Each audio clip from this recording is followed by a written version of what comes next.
Hey, how's it going? I'm here with Superintendent Pat Hawking.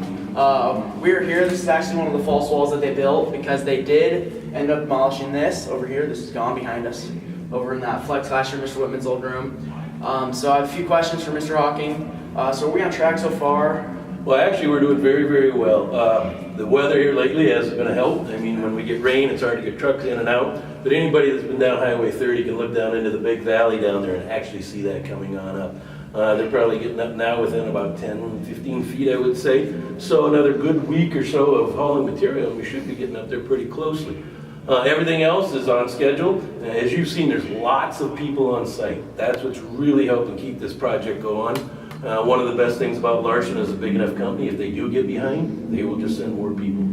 They have said that they will get us done in August of next year, so I still think that is the plan. All right, that's awesome. I have seen from Highway 30 that progress that's been made. So what's the main focus right now in this project? Well, the main focus right now is to get things dry, because that's one of the big things we got to do, because sooner or later what's going to happen is that ground's going to freeze out there, and then you will not be able to pack that. After it gets frozen, you'll not be able to get it compacted correctly. All right, so the main focus is getting that dirt in. We want to get that in before it's frozen, because once that freezes, it'll be hard to work that type of stuff. Trying to do as much dirt work as we can, and that will continue until the ground freezes.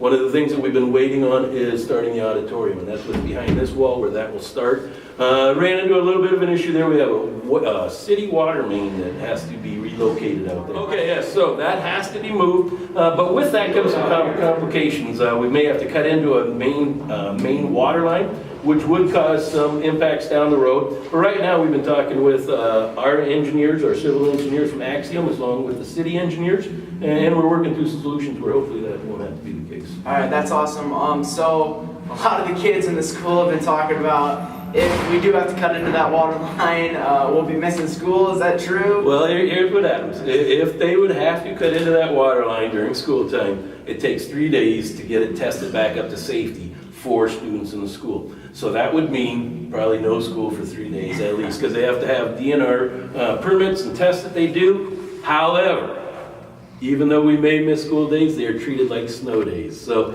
pay me now or pay me later, but that is a possibility. But right now, we're very hopeful that that will not be the case. It is an option, and they're working through that, and within the week, we should have an answer on that as well. All right. So what's the step? These houses have been taken down by the LACC and then on the north side of the building. Yep. So have they started the projects that those got taken down for? Right, well, what they're working on right now, as you know, the city main's been extended up to the northeast part of the school district up there, up by where the house is. They are going to take that house is completely gone now. So what they're going to do with that is they're going to start leveling that out for the practice area down there. And then over here at the old schoolhouse, what they have done there is they're just getting that cleaned up.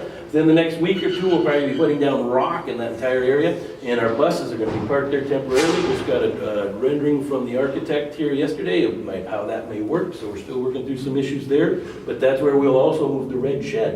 In a couple of weeks from now, they're going to lift that red shed up, they're going to drive it right up the road, and they're going to set it at that house and hook it up to electricity for our buses and things. So. All right, that's awesome. Thanks for helping us out here. No problem.